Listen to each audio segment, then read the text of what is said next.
이 22장 9절로 12절까지 말씀입니다. 함께 한 목소리로 합독하시겠습니다. 시작.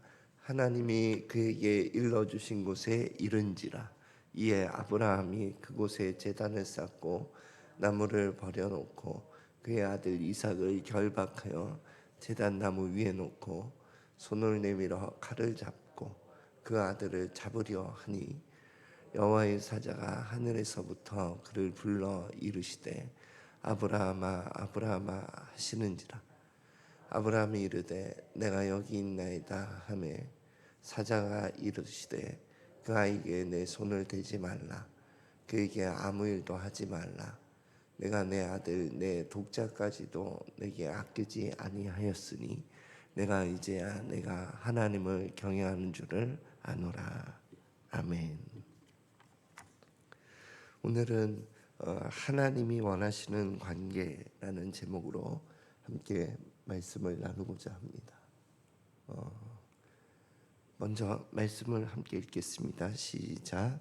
내가 이제야 내가 하나님을 경외하는 줄을 아노라. 오늘 그 하나님께서 원하시는 관계를 갖는 데에 우리에게 이렇게 이루어져야 하는 마음이 경외하는 마음이거든요. 그래서 경외하다 하는 그 히브리어 단어는 야레라는 단어를 쓰는데 이 단어에는 두려워하다 이런 뜻이 보통 많이 쓰이는데 거기에는 두려워하다 의미에 사랑하다 또 신뢰하다 공경하다 이런 의미가 더 덧붙여져 있어요. 그래서 경외하는 마음은 세 가지 마음이 함께 복합적으로 있는 마음이에요. 사랑하는 마음과 신뢰하는 마음과 두려워하는 마음, 이 세 가지가 함께 복합적으로 있는 것이 경외하는 마음입니다. 그래서 구약 성경에서 특히 잠언에서는요, 여호와를 경외하는 것이 지혜의 근본이다 이런 말씀도 있지만 경외하는 것에 대한 복을 굉장히 많이 언급하고 있거든요. 그래서 또 이런 그 경외하는 마음을 저의 삶 가운데서 이렇게 한번 툭 발견할 때가 있었는데 그때가 그 어린아이가 아빠에 대한 마음이 경외하는 마음과 가장 비슷한 것 같더라고요. 그러니까 이제 뭐 좀 사춘기를 넘어선 그 큰 아이들은 이런 마음이 없는데 그 꼬맹이들은 아빠를 굉장히 그 사랑하고 따라요. 뭐 세상의 지식을 다 가지고 있는 것처럼 존경하면서 따르는 것 같아요. 그래서 그 사랑하는 마음이 기본적으로 있고 또 신뢰하는 마음도 있어요. 뭐 문제가 생기면 아빠한테 달려와서 해결해 달라고 하고 그런 신뢰하는 마음도 기본적으로 가지고 있고 또 무서워하는 마음도 있더라고요. 그래서 아빠가 네 이놈 그리고 분위기만 바꿔도 굉장히 무서워가지고 막 그렇게 하는 마음을 발견할 수가 있더라고요. 그래서 이 어린아이가 아빠에게 가지고 있는 이 마음이 경외하는 마음과 가장 흡사한 것 같다 하는 마음이 들었습니다. 그래서 신약 성경에 예수님께서는 어린아이와 같은 이런 마음을 가져야지 천국에 들어갈 수 있다 이런 표현을 쓰신 것 같아요. 자, 그러면 먼저 사랑하는 마음에 대해서 좀 경외하는 마음을 이제 세 가지로 분리했는데 첫 번째는 이제 사랑하는 마음인데 사랑하는 마음은 아가페의 마음이에요. 아가페의 마음은 너를 위해서 하는 것이 나의 기쁨이다 이 마음이거든요. 그래서 우리 사람에게는 본성적으로 이 아가페의 마음이 남아 있어서 그것이 친구를 향한 마음이든 또 이성을 향한 마음이든 이 아가페의 마음이 드러날 때에 감동이 있는 것 같아요. 그래서 너를 위한 것이 행함이 나의 기쁨이 된다. 제가 집안일은 거의 안 하면서 자라왔어요. 저희 집안의 어떤 분위기가 그랬어요. 뭐 부엌일 하면 안 된다 뭐 이런 분위기였거든요. 그래서 요리도 못해요. 저는 라면하고 계란 후라이밖에 못해요. 그런데 어, 그런데 제가 학창 시절에 한 중학교 시절이었던 것 같아요. 제가 부엌에 들어가서 설거지를 한번 했거든요. 하도 부엌이 막 엉망진창인 것 같아서 제 느낌에. 그래서 이제 설거지를 했는데 어머니가 그렇게 좋아하시더라고요. 그래서 가끔 어머니가 그 좋아하시는 모습을 그리면서 기대하면서 이제 설거지를 가끔 했었어요. 예, 그게 제가 유일하게 지금 주방일 중에 조금 괜찮게 하는 일이 설거지거든요. 그런데 어, 그 동기가 뭐였냐 하면은 어머니가 기뻐하시니까 이거를 했던 동기거든요. 예, 그게 아가페 마음. 그래서 나의 이 행함이 어, 너를 위해서 하는 건데 그런데 이게 나의 기쁨이다 하는 요게 아가페 사랑하는 마음입니다. 경외하는 마음 가운데 있는 두 번째는 이제 신뢰하는 마음인데 신뢰하는 마음은요 이제 모리아산의 순종에서 나타나는 거거든요. 그러니까 이해할 수 없어요.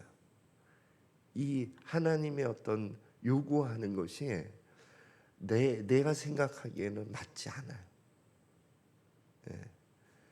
그런데 이게 하나님께서 요구하신다 하는 것에 대한 확인은 되어 있거든요.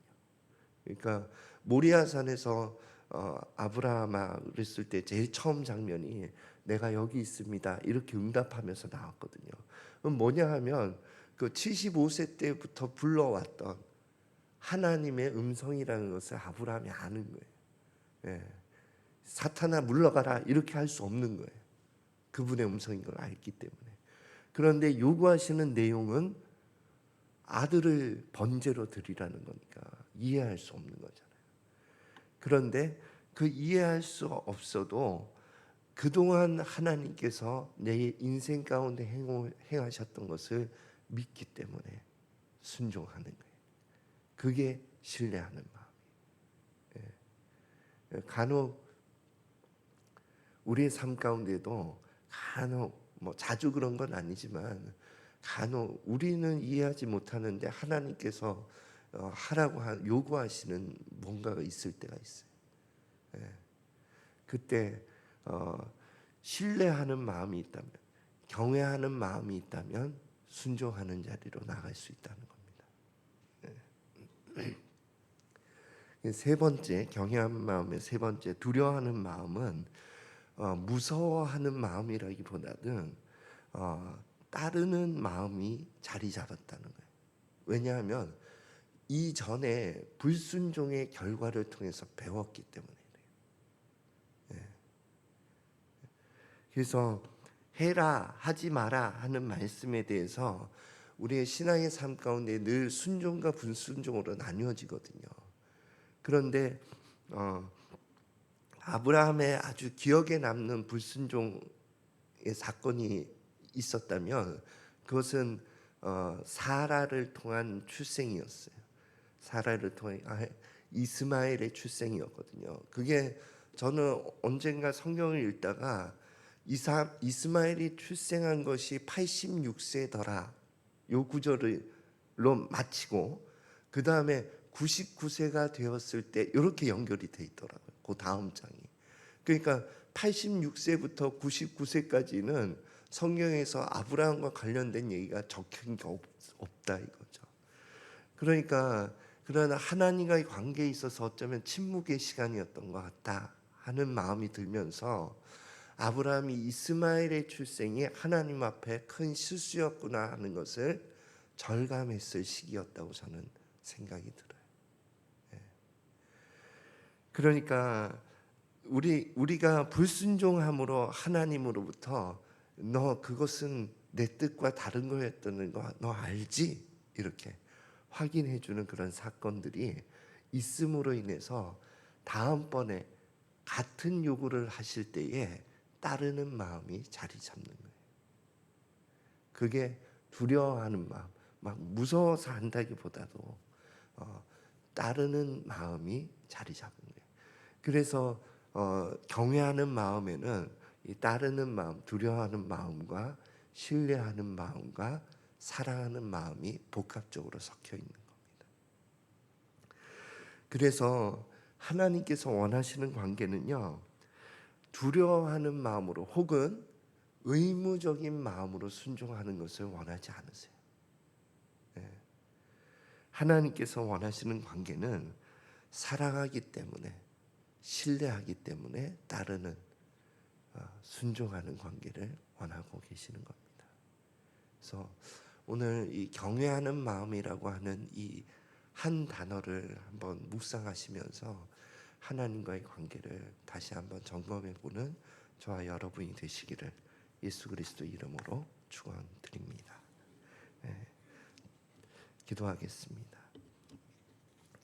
하나님 아버지, 하나님의 은혜로 하나님의 자녀를 삼아 주시고 우리가 구원을 이루는 삶 가운데서 경외하는 마음을 가질 수 있도록 이끌어 주심을 감사드립니다.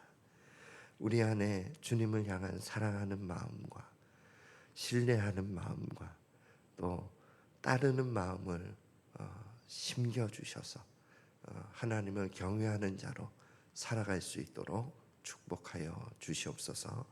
감사드리며 예수 그리스도 이름으로 기도드립니다. 아멘.